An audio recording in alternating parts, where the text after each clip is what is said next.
All right. So the last thing we were talking about was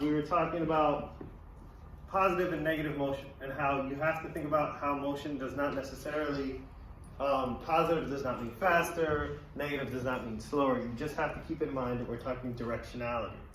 Now, when we're talking about motion, in fact, when we're talking about just about any measurement in physics, okay, we have to make sure that we're measuring things properly.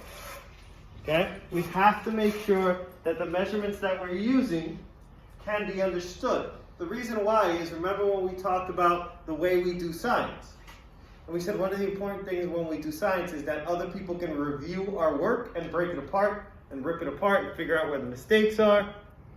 And we can fix our ideas and our theories and make them good, stronger theories, better laws, more inclusive, more involved.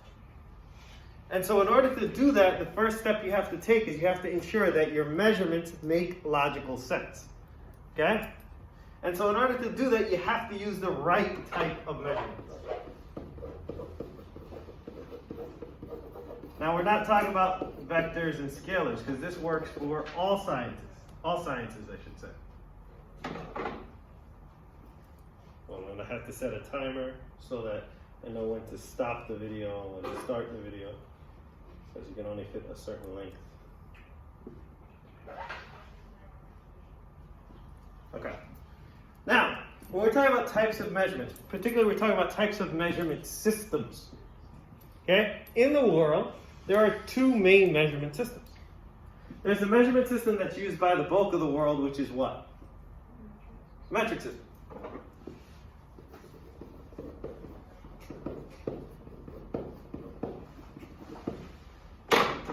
Versus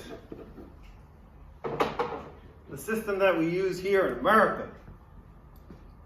Yeah?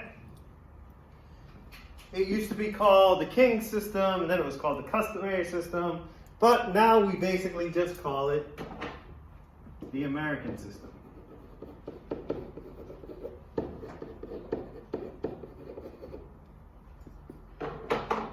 There are over 200 countries on the face of the earth.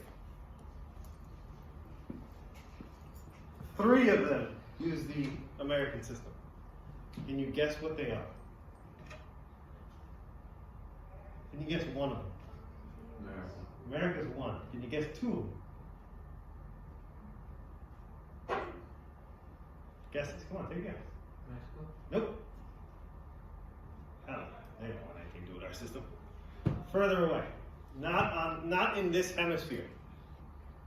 In a different hemisphere. Pakistan. Nope.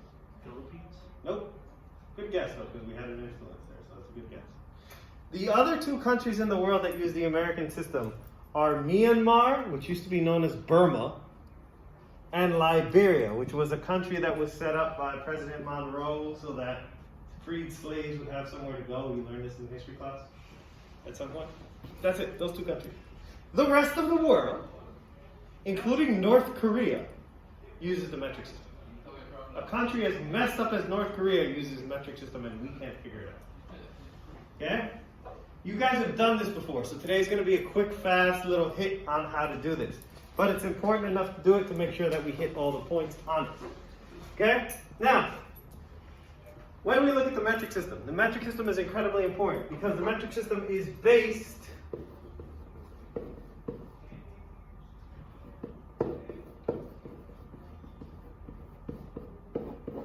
on powers of 10.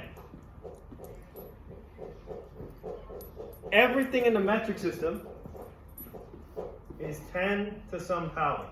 10 to the first, 10 to the negative 15, 10 to the 27, 10 to the 8th, something. Based around 10 raised to some exponent. Whereas the American system is based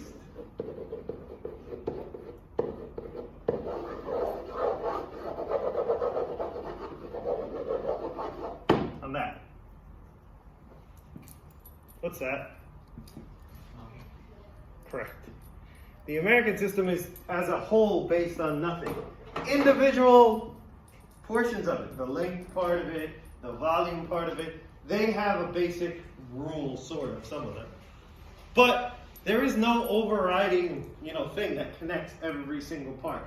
Okay? With the metric system, it doesn't make a difference if you're trying to figure out how heavy something is, how long something is, how hard something is pushing. Okay? In the metric system, it all has this overriding thing of it's all based on the number 10. Whereas in the American system, it's just a 10. Perfect example. What's the standard unit for length in the American system? Exactly, we don't have one. If I asked you, if you were going to measure how tall somebody is, what would you do in the American system? What unit would you use for someone's height? Feet, right? Yes? If I was going to ask you to measure how long a screw is, would you use feet? What would you use? Inches. And I was going to ask you to measure the distance between New York and Pittsburgh. Well, you wouldn't use inches or feet, you would use miles. Okay? Now, let's say we did the same exact 3 measurements, but we were talking about the metric system. If you're going to measure someone's height in the metric system, you would use a meter. Okay? If you were going to measure the size of a screw, what would you use? A centimeter. And if you're going to measure the distance from New York to Pittsburgh, you would use a kilometer. Is there a word that's in common for those 3? What word? Meter. They all have a base, and then you just expand on that base. The same thing works with liquid measurement, volume. Okay? If you were going to go to the store and buy milk, what measurement would you buy milk? What's the standard measurement for milk in the United States? A gallon, right? A gallon of milk. And if you're going to buy smaller, you might buy a quart. Or if you need a really tiny bit, you might buy a pint. Yes? Is there a word that those have in common? They didn't have a letter in common. Okay? If you're going to do the liquid measure, what's the liquid measurement? Anybody know? You did it in chem last year. Liters, right? And if you're going to measure something really small, like in a graduated cylinder, you use milliliters. And technically, if you're going to measure huge amounts, you would use kiloliters, like amount of liquid in the ocean or something like that. Right? Once again, they all have a word in common. What word does the volume have? Liters. It's all based around. There's a base, a root unit, and then you branch off from that. Whereas the American system has absolutely nothing. One of the best examples of the weirdness of the American system is temperature. Okay? What temperature does water freeze at? Here in the United States?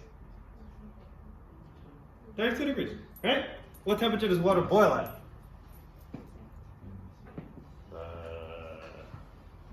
Come on. What temperature does water boil at? 212. 212. So 32 to 212. It's kind of seem like arbitrary numbers, no? Let's look at the system of measurement that the rest of the world uses for temperature. What's the system of measurement that the rest of the world uses for temperature? Celsius. At what temperature does water freeze in the Celsius scale? 0. At what temperature does water boil at in the Celsius scale? Which one makes more sense? Logically, which one makes more sense? Celsius or Fahrenheit? But we don't use it. Why? You know why we don't use it? You want to take a guess? Because we're better than everyone. In what metric? What metric makes us better than everyone? Okay? We're not. Okay? Nobody's better than anybody else. We're all a bunch of idiots on this planet, one way or the other. Okay? We might do some things better, and other places do other things better. Okay? We think we're better. That's definitely true. Because it's America. Alright? You know why we do this system? Because we always have. Because it's tradition. Tradition, if you've ever seen Fiddler on the Roof. Okay? It wasn't a good excuse in that movie, and it sure as hell isn't a good excuse for why we keep the system. We tried to switch over in the 70s. And people went crazy. They were like, it's un-American! No human being could ever figure out this complicatedness. Meanwhile, somewhere in like Bangladesh, Belgium, China, and Chile, second graders are figuring out how to measure in the metric system. But grown Americans in the United States couldn't quite figure out how to make it work. Seems like it's more of a problem of the Americans than it is the rest of the world. They tried to switch in the 70s. And there is a company. In fact, it's one of the most profitable companies in the world. One of the most recognizable companies in the world. That's based out of Atlanta, Georgia. It's an American company, American-owned. Actually, an American-owned minority company for a very long time. Okay? That has always sold their products using only the metric system. Any idea what company I'm talking about? American-owned, one of the top 3 most recognizable products in the world. One of the most available products in the world. If you go to this anywhere in the world, you could probably find some version of this product. Take a guess. It is a drink. Coke. Do you ever buy a gallon of Coca-Cola? In your life, have you ever bought a gallon of Coke? Have you ever bought a pint of Coca-Cola? A quart of Coca-Cola? No. Just buy a bottle. I don't think they call them. It does. What's the bottle in any store? 2 liter bottle. You've obviously never No, heard the of little this. bottles. The little bottles are still metric. They're like If you look- 500 and something, really. Yep. They're 500 milliliter bottles. And then some weird fluid ounces in the American system in parentheses. Okay? But Coca-Cola, when you buy a bottle of Coke, bottles of Coke for the longest time were 2 liter bottles of Coke, or occasionally a 1 liter bottle of Coke. Okay? Do you know why?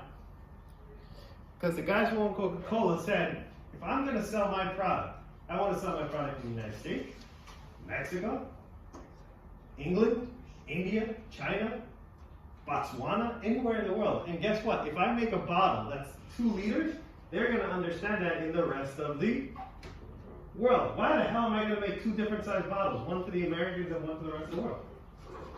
When there's a hell of a lot more rest of the world than there is America. And guess what? If I told you, go buy me a gallon of Coke, you'd look at me like I had 3 heads. I said, go get a 2 liter bottle of Coke. Okay.